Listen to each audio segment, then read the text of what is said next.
तो अगर आप हमारी शॉर्ट वीडियोस को फॉलो करते हैं तो आपको पता ही होगा कि हमने हाल ही में एंटमैन 3 मूवी के बॉक्स ऑफिस कलेक्शंस के बारे में बात की कि कैसे एंटमैन 3 मूवी अपनी पिछली दोनों मूवी से पीछे रह गई कमाई करने के मामले में। तो आखिर ऐसा हुआ कैसे, क्योंकि एंटमैन 3 अपनी पिछली दोनों मूवी से ज्यादा कमाई नहीं कर पाई, जबकि पर्सनली आई थिंक ये मूवी काफी अच्छी थी उन मूवी से। साथ ही इस मूवी में कैंग द कॉन्करर को इंट्रोड्यूस करवाया गया और मल्टीवर्स सागा को सेटअप किया गया, खासकर अवेंजर्स कैंग डायनेस्टी मूवी को। लेकिन ये सब फेल हो गए फैंस को थिएटर तक लाने में, जिसके पीछे कोई एक रीजन नहीं है बल्कि ढेर सारे हैं। तो चलिए जानते हैं आखिर क्यों फेल हुई Antman 3 movie. You come from above. Who? The Conqueror. अब सबसे पहला रीजन जो एंटमैन 3 मूवी के फेल होने का हो सकता है वो है फेज 4। जी हाँ, फेज 4 में काफी ज्यादा कंटेंट आया, जिसके चलते मार्वल की क्वालिटी गिर गई और फेज 4 की सीरीज और मूवीज ने फैंस को डिसअपॉइंट कर दिया, खासकर थोर लव एंड थंडर जैसी मूवी और सी हल्क जैसी सीरीज ने। और इन सब का इम्पैक्ट हुआ एंटमैन 3 मूवी पर, क्योंकि फैंस फेज 4 के खराब एक्सपीरियंस के चलते एंटमैन 3 मूवी के लिए उतना एक्साइटेड नहीं हुए। और आई थिंक एंटमैन मूवी की जितनी भी हाइप बनी हुई थी वो इसलिए थी क्योंकि इसमें कैंग द कॉन्करर दिखने वाला था, जो कि हमें पहले ही टीज कर दिया गया था लोकी सीरीज में। वहां पर कैंग द कॉन्करर से रिलेटेड काफी शॉकिंग डिटेल्स को रिवील किया गया था, जिसके चलते सब एक्साइटेड थे एंटमैन 3 में कैंग को देखने के लिए। अब कैंग के साथ जस्टिस हुआ या नहीं इसकी बात हम आगे करेंगे, पर ये मूवी एंटमैन की थी और एंटमैन एमसीयू का उतना बड़ा फेस नहीं है कि वो एक रिकॉर्ड ब्रेकिंग मूवी दे दे। जैसे थोर एमसीयू का काफी बड़ा सुपर हीरो है, इसलिए थोर लव एंड थंडर बेकार मूवी होते हुए भी अच्छी खासी कमाई कर पाई। यही सेम चीज डॉक्टर स्ट्रेंज 2 मूवी के साथ भी हुई, पर एंटमैन उतना बड़ा सुपर हीरो नहीं था, इसलिए उसकी मूवी एवरेज होने की वजह से कमाई नहीं कर पाई। इसी चीज को अमन सिन्हा ने भी एड्रेस किया था अपने पॉडकास्ट में। ऐसा नहीं होता है। थॉर, डॉक्टर स्ट्रेंज, स्पाइडरमैन और जो भी मूवीज के तगड़े नंबर आए ना वो सारे टॉप टियर सुपर हीरोज हैं, ठीक है। वो भी है। उनके बारे में किसी ना किसी मूवी में बहुत तगड़ी बात हो चुकी है, तो इसलिए वो टॉप टियर हैं।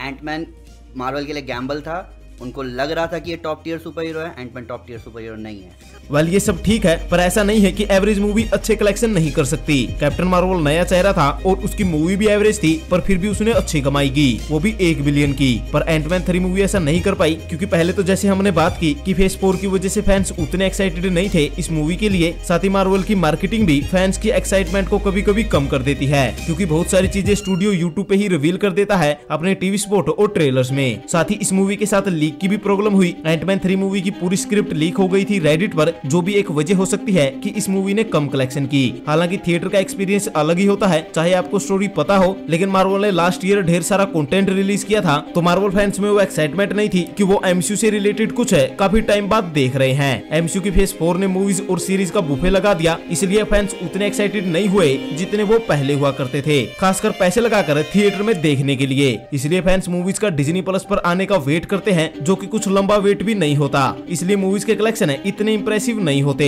पर हाँ, अगर मूवी अच्छी होती है तो फैंस रुकते भी नहीं है। तो क्या इसका मतलब एंटमैन 3 मूवी कुछ ज्यादा ही बुरी मूवी थी? वेल ये थोड़ा कॉम्प्लिकेटेड है, पर एक बात पक्की है कि 90% ऑडियंस है कैंग द कॉन्करर के लिए थिएटर में जा रही थी, जहाँ कैंग का कैरेक्टर काफी अच्छा भी था मूवी में, पर आई थिंक फैंस को वो नहीं मिला जिसकी वो उम्मीद लगा रहे थे। इवन कुछ फैंस तो मूवी को इसीलिए क्रिटिसाइज कर रहे थे कि आखिर एंटमैन कैंग को कैसे हरा सकता है, यानी कैंग का हारना फैंस को जमा नहीं। और इसी वजह से मूवी की रीवॉचेबिलिटी गिर गई, क्योंकि मूवी में कैंग के अलावा बाकी सब कुछ पिछली दोनों मूवीज की तरह ही चल रहा था, कुछ भी सीरियस नहीं था और ना ही कोई ग्राउंड ब्रेकिंग था। साथ ही मोर्डॉक के कैरेक्टर को वेस्ट करना, कैसी लैंग की एक्टिंग और वीएफएक्स है, इन सब को भी क्रिटिसाइज किया गया। लेकिन इसका मतलब ये नहीं है कि ये मूवी बिल्कुल ही बेकार है। आई थिंक कुछ फैंस ने मूवी को कुछ ज्यादा ही हार्ड जज किया, जबकि मूवी कम से कम पिछली दोनों मूवी से ज्यादा बेहतर थी। लेकिन क्रिटिक्स को मूवी उतनी पसंद नहीं आई, जिनके रिव्यू से मूवी को काफी नुकसान हुआ। जहां अर्ली रिव्यूज के according Antman 3 second worst movie बन गई एमसीयू की। हालांकि ऑडियंस ने इसे इतना बुरा स्कोर नहीं दिया, पर ये वो ऑडियंस थी जो मार्वल के डाई हार्ड फैन है। जो नॉर्मल ऑडियंस है वो क्रिटिक्स के स्कोर को देखकर मूवी देखने नहीं गई, और जिन्होंने देखी वो दोबारा नहीं गए, और इसलिए ये मूवी इतनी अच्छी कमाई नहीं कर पाई। तो आई थिंक एंटमैन 3 मूवी अचानक से हुई गड़बड़ से फेल नहीं हुई, ये चेन ऑफ इवेंट है जो नुकसान कर रहे हैं मार्वल को, जिनमें मार्वल की भी गलती है, हम फैंस की भी गलती है, क्रिटिक्स की भी है और कुछ टाइम की भी है। पर यहाँ अच्छी बात यह है कि अवेंजर्स कैंग डायनेस्टी मूवी के राइटर्स ने ये कहा कि एंटमैन 3 मूवी के रिस्पॉन्स से अवेंजर्स 5 और 6 की स्टोरी पर कोई इम्पैक्ट नहीं हुआ है।